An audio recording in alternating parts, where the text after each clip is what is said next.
No, what's up sa inyo mga kamay? Mapagpalang araw at makulimlim yata ngayon. Pero anyways, nakakuha tayo ng first booking at kagagaling ko lang sa aming bahay sa probinsya. Naghatid lang ako ng gamot at prutas ni Siana. So, kumbaga nagkaroon kasi siya ng UTI. So, kailangan natin bilhan ng antibiotic for 7 days to take niya. Anyways mga kamay, first booking, bababa na tayo.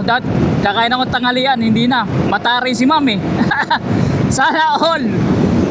So, unang booking, Kabinti, going to Lumban. So, inaantay na daw ako dun. So, let's go mga kamay, kunin na natin. Single booking lang to, pang gasolina. So, yun mga kamay. At nandun lang daw sa may taas. Kilala pala dito si nanay. ay dito lang sa taas. In 400 meters, your destination will be on the left. Ay mamay, nakuha na natin ang ating kukunin sa ating first booking. Nakalagay kasi dun sa apps mamay, collect cash sa kanila. So hindi pala mamay, dun ko pala kukonektahin sa sa receiver. Pabira. Sala. Hanggang ngayon mamay, hindi ko natatanggal. Hindi pinaayos mamay. Ang tagal na dyan, nakalagay, hindi kayo naayos.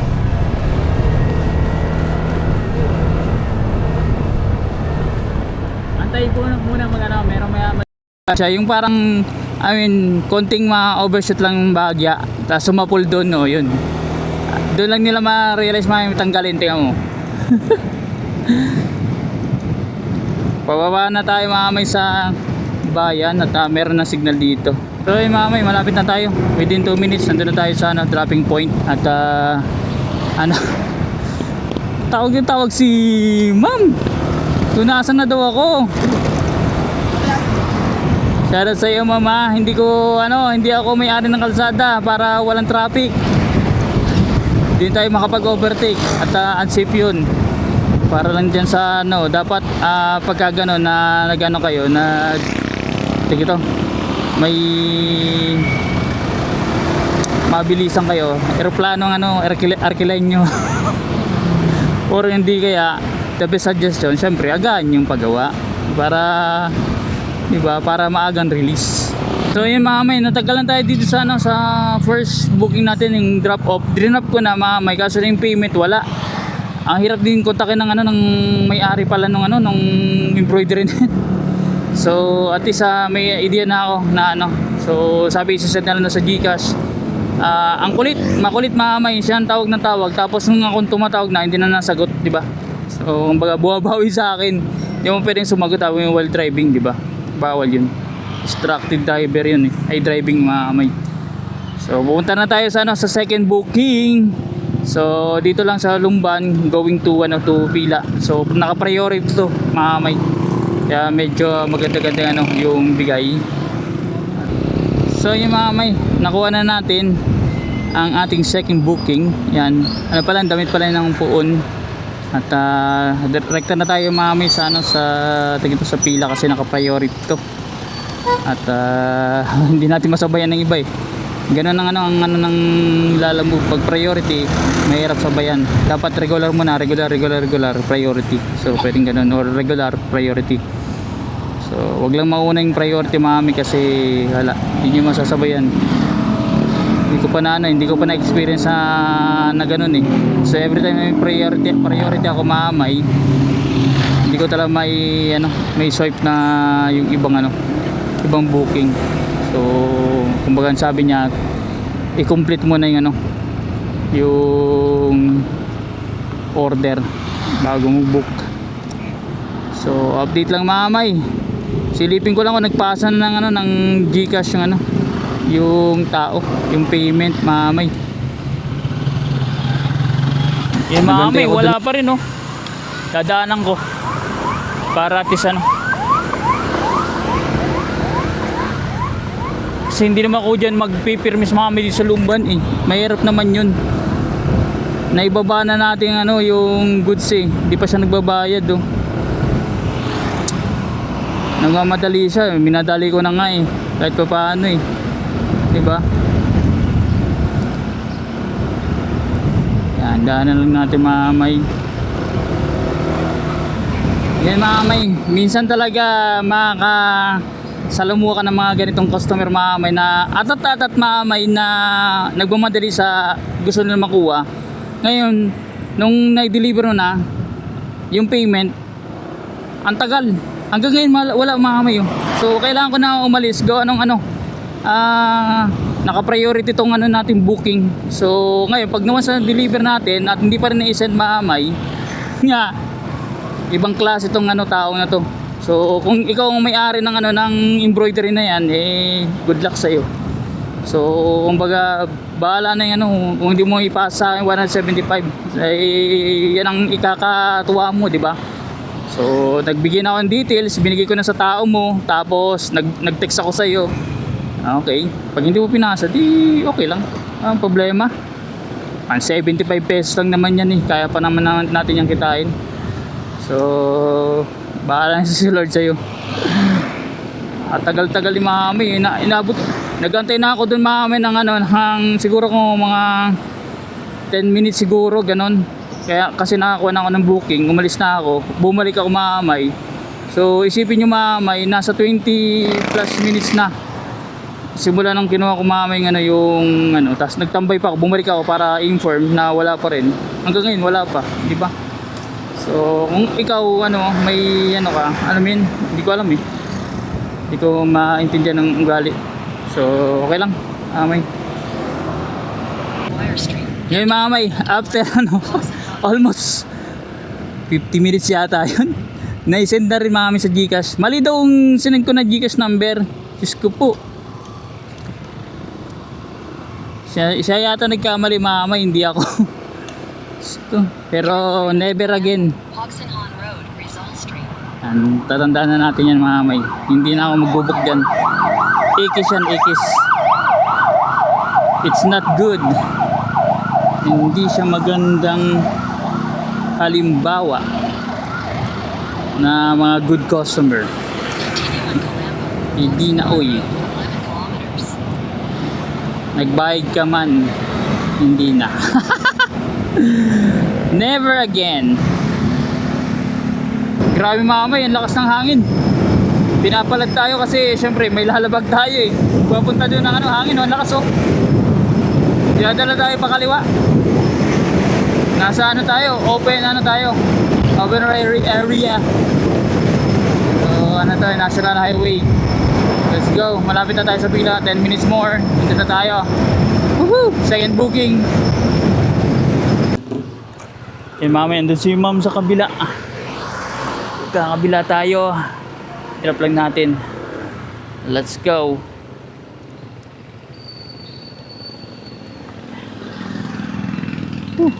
Hirap lang natin mamay. So yun mamay, okay na, nakadalawang bookings na tayo. At meron na tayong earnings na isang priority, isang regular na medyo kupsang customer. Ang income natin is 267.20 sa dalawang booking. So gusto na, meron na tayong panggas na siguro ko 150 lang mamay. So minus 150, meron na tayong 100 17 na na income. So dadagdagan na lang natin mamay, maghanap tayo ng booking dito kung merong lalabas. So nalabas kasi dito mamay, Kalawan to, di pa malayo. So ang gagawin na lang natin, bogchi na lang tayo. Hindi tayo nagbogchi sa bahay, gawa nung bukas pa pala to. Nakakalimutan ko kaya muna tayo ng tanghalian mamay. At merong karinderya dyan sa tapat eh. Inyata, hindi ko lang kung pwede mag dine in. Pero maganda is doon tayo sa highway mamay. Mamay, lipat bahay tayo. Dito tayo, wala nang pares doon eh. Ubus na. Mami rice na lang eh. Kailangan natin solid na ulam. Ayan higado. Ate, sarap yata. Tambay muna tayo dyan si Outlaws. Yan. May soft drinks pa kayo dyan, te? Ayun. Meron. Kain muna tayo dito mamay. Uy. Magkano po order niyan? Yung kanin po, magkano? 20 ang kanin, 70 ulam. Goods na mamay. So may tira pa dun sa kinita natin mamay. So kailangan natin makahanap ng ano pang take home. So kinain natin eh. Okay. Okay, thank you. Kain muna tayo, kain. Yung mga mamay, lunch muna tayo. In-order ko igado, may sabaw si ate, may pasabaw. At the same time, may nag-soft drinks tayo. May tubig naman tayo dun, mamay. Andun sa tumbler. Sa anong oras na? 1:48. Grabe no. Tanghalian natin. So, goods lang yan. Gawa nung ano. Ito. Kumain naman tayo kanina bago tayo umalis. Nag-almusal ako. Light na ano na light snacks ano. Kumain ako ng kanin, konti bago ako umalis. So, ngayon kakain ulit tayo. Ito pananghalian na to. Late lunch. Let's go. Yo, B-Dogs in the house. Tara na, samahan niyo ko. Let's go! So yung mamay, let's go. Nakakita tayo yung third booking. Malitan lang. Santakos lang. Malapit na dito. Nandito tayo sa National Highway. Alright. Hindi pa nagawa ng mic. Pero rinig nyo naman ako eh. Wala kaya itong kasabay. Inaano kong may kasabay eh. So brings muna tayo. So yung mamay, let's go na sa third booking.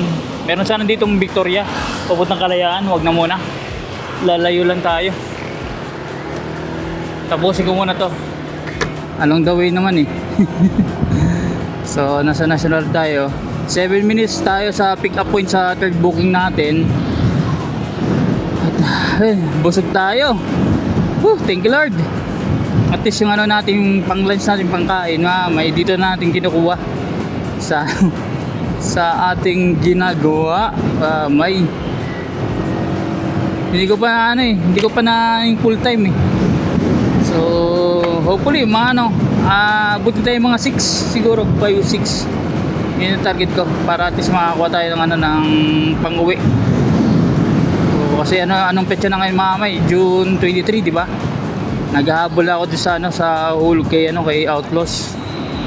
Para pagdating naman kaming June 9 wala akong isipin. May nakakuha na tayo ng pang-apat na booking. So kunin muna natin yung third booking natin, yung cookies dito. Tapos yung pork booking doon, babalikan lang natin.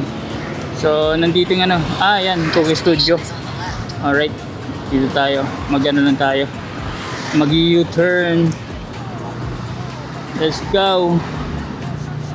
Ayan, may sarap ang cookies dyan. Alright. So yun may nakuha na natin yung third booking natin, pick up point. Tapos i-drop natin maya. Yun ang unahin natin. Tapos ito naman pork booking, nandito lang sa malapit lang sa Cookie Studio. So 1 kilometer lang, papasok tayo dito. At medyo familiar na ako doon. Gawa nung yun yung kinuhanan ko ng lechon papunta dun sa, kung natatandaan yung vlog ko. Merong vlog na ginabi ako na naghatid ako ng lechon. May yung kutsinilyo. So dito yun. At dokumento daw. So pwede natin sabayin ng mga kasi mga small items lang, cookies, documents, puro lang laman sila kumbaga regular na booking. Turn left, then you will arrive at your destination. Ayun, nakita ko na. May papasokan natin yan, may lupa-lupa na yan. Yan, papasok dito sa lubak-lubak ba. Yan, ayan mamayo, antigong kahoy. Ayan gumagawa sila ng mga sculpture siguro. You have arrived. Yan, pasok. Ayun, nag-arrive talaga ako. Yan. Kunin natin, dito lang tayo sa labas kasi medyo Hello ma'am. Lalamog po. Malamang beses kami na nakapunta tayo dito kay ma'am. Right. Kunin muna natin documents. Yeah. Yun mga may, since hindi tayo makapag-book ng iba, kailangan ko muna i-drop to. So, wala eh. Ganun talaga. At least natututo tayo mga may na hindi ko alam kung yung dahil ba sa credit may kailangan may complete. Kasi paras naman sila regular eh. So, hindi ko alam mga may bakit hindi ako makapag-book ng iba ng 3-4 mga may. So, check na lang natin mamaya. Marami pa naman lalabas eh. So yung mga may pumasok pala tayo, pwede man pala dito sa loob ng ng provincial. Ngayon ko lang nalaman, kala ko bawal pumasok eh. Hindi pala. So saan tayo mag-exit? Dito tayo mag-exit ano? Dito ako nagpaturok mga may ng anti-rabies eh. At lalabas na tayo mga may. Let's go. Punta na tayo sa port booking. Yan, lapit na dito. Yung mga may, bumili na tayo ng mango juice, taka kumain lang tayo ng pag-snack. Sayang hindi ko nakuha yung Santa Cruz pila. May nauna sa akin, ayos lang. Sakto sana pa na tayo. Buwan na ng Santa Cruz, pagas tayo. Punta na sana tayo ng pila. Pang 5 booking. Kasi walang nalabas, mga may. Layo pila. Ba't litang sa akin? Ang bibilis ng internet ng iba. Litang pasok na sa akin. Ang booking. Kaya ganun. Kaya re-refresh ko lang eh. Kaya ganun. Late Late ang pasok. Kaya pala ako naunahan. OMG. Yung mga may nakita nyo yun. Si tatay. Pabira. Na syempre may kita nyo naman po yung kalagayan. Na high blood daw siya. Kailangan bumili ng ito, pang maintenance, binigyan ko na. Kasi mahal mamay, 55 isa. Binigyan ko kahit pandalawa mamay. Yung kinita ko ngayon, yun sa kanya na muna. Ayos lang yan, mamay. Kahit pa paano makatulong. Binigyan ko na siya mamay ng pangkanin. Tapos sabi ko, kinausap ko. Gawang madalas siya kumakita dito, paikot-ikot. May siya, may yung sa pasyente. May wheeler. Pinaglalagyan ng niya ng gamit. So kinausap ko siya kung saan siya wala pala no permanent address. Sabi sa akin na i-blood daw siya. Kailangan niya bumili ng gamot. So bigyan ko ng mamay. Kumbaga sa akin lang kasi mamay, mas maswerte pa ako kumpara sa kanila, di ba? Kahit pa paano. So pare-paras kami kumbaga hirap sa buhay. Ako hirap pa sa buhay, pero mas hirap 'yun siguro, di ba? Yun lang ang kita ko kasi halos araw-araw ko 'yung nakikita. Tas hindi naman siguro 'yun mamay. Pinipeki 'yung yung posture. Talagang ang posture niya mamay merong meron defective sa skeletal. So kurba-kurba yung yung katawan. Pagkasulina muna tayo mamay, tapos na tayong pagkas sa sarili natin, pagkas na tayo ng outlaws natin. Ayos lang yan. Dahil pa namang booking na ibibigay sa atin. Simple na share blessing lang kahit pa paano mamay, pang lang, pang maintenance lang. Kung ako mayaman mamay, sasagutin ko isang buwan nun eh. Nagpa-maintenance eh, diba? Dito lang naman siya eh. At least alam ko rin kahit pa paano may background. Hindi naman siguro mga ganong sitwasyon mga amin. Hindi naman yung loko-loko mga amin na nanloloko na nahingi lang para sa bagay na wala lang. So yun mga may, nakakuha tayo ng ating 5th booking, Santa Cruz going to Lumban, Laguna. So sabi ni ma'am is tungkod lang. At pupunta ko dun sa National Highway may sa Linville subdivision. So hopefully may accurate ang pagkakapin. Kasi pag hindi may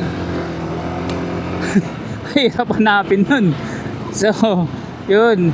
Ito pang dagdag kasi na nag-negative tayo may dun sa earnings natin. Nakapagkas na tayong 150, kumain tayo 120.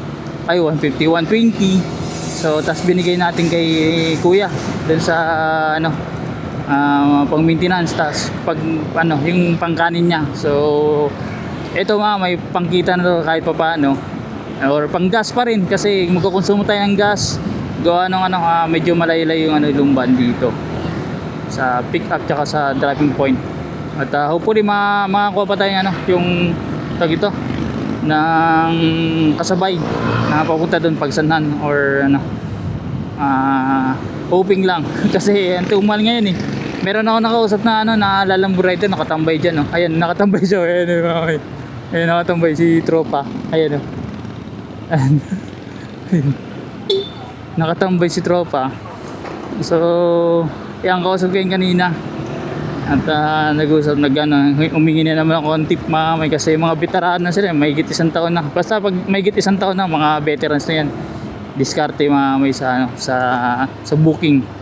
So yung may nakuha na natin tungkod ni nanay niya pala yung naiiwanan yung tungkod, so kailangan dalhin dun sa lumban at pip booking. Meron lumalabas may Santa Cruz kaso lang pila, malayo tayo, out of way. So kailangan natin na makakuha ng tag ito ng pagsanhan tsaka Santa Cruz pagsanhan. Kahit ng Kalayaan pwede natin tagusin ng Kalayaan o sabihin natin Paete, kaya naman pagkakalapit-lapit na yun So yung may first time ko makapasok dito pala yung ng Lumban munisipyo, ayan tsaka yung simbahan, ganda. Ngayon ako nakapasok dito, dire-diretso pa, ayan ang ganda pala ng simbahan ng Lumban. Ayan yung ganda pala dito, ayan luma din pala simbahan sarap. First time Panginoon na marami ng nalubig na bansa. First time.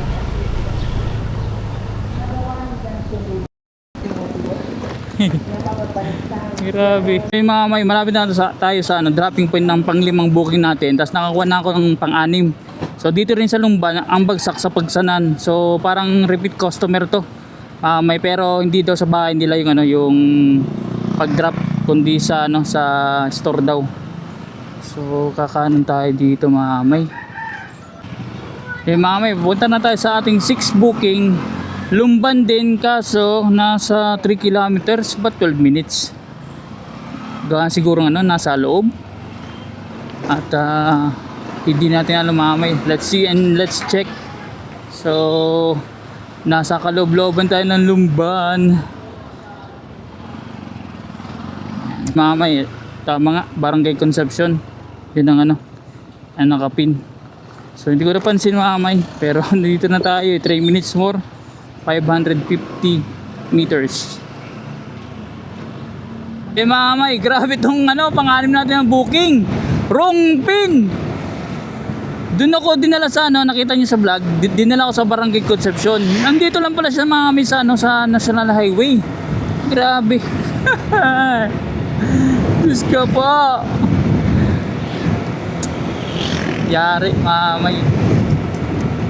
tayo, olas tayo sa konsumo sa gasolina kasi back and forth papasok ako dead end, pinagtanong ko doon, walang kakilalang ganon.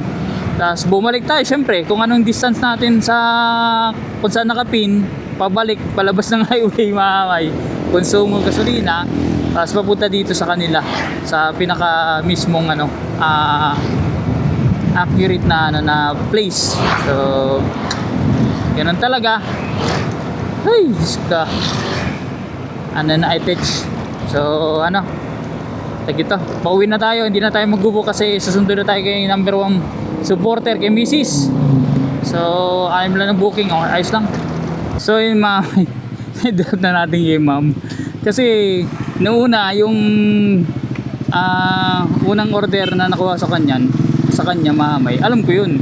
So pamilyar sa akin ng yung cafe na in-orderan niya. Tapos ang drop off is yung sa bahay nila. So nakapunta na ako sa bahay nila. Ngayon sa sa shop mismo, sa coffee shop nila.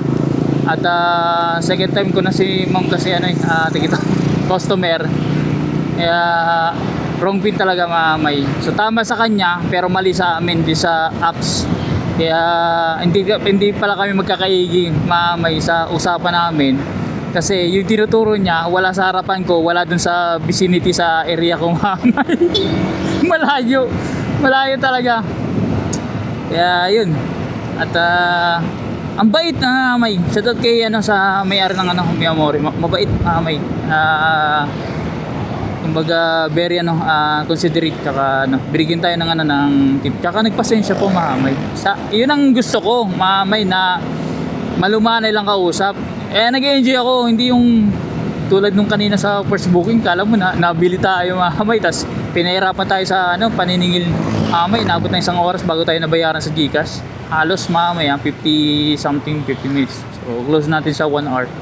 So ito mamay, gusto mo na TikTok na customer na kliyente si Ma'am sa Mi Amore. Kaya puntahan nyo yung shop, may tangkilikin ninyo kasi mabait ang may-ari. Sure yan mamay, sure.